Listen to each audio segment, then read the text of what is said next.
We're tracking the latest in efforts to check up on registered sex offenders in central Kentucky. Officers check to see if registered sex offenders are following their court-designated guidelines. Most were compliant, but a handful of arrests needed to be made. Victor Puente has more now from Anderson County.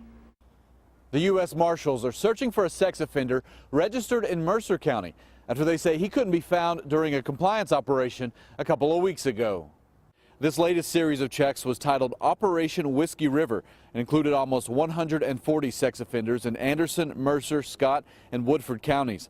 While the majority of sex offenders were found to be compliant, there were a few arrests. 4 people at a sex offender's home were arrested on unrelated charges, including receiving stolen property, alcohol intoxication, flagrant non-support, and a probation violation.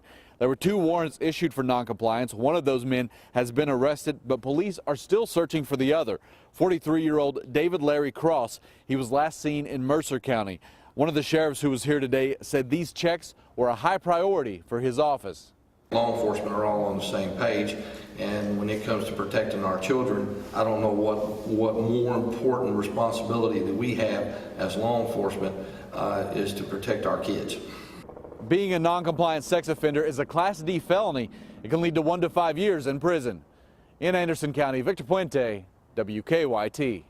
In addition to those 2 warrants that were filed, 5 other sex offenders are being investigated for being non-compliant.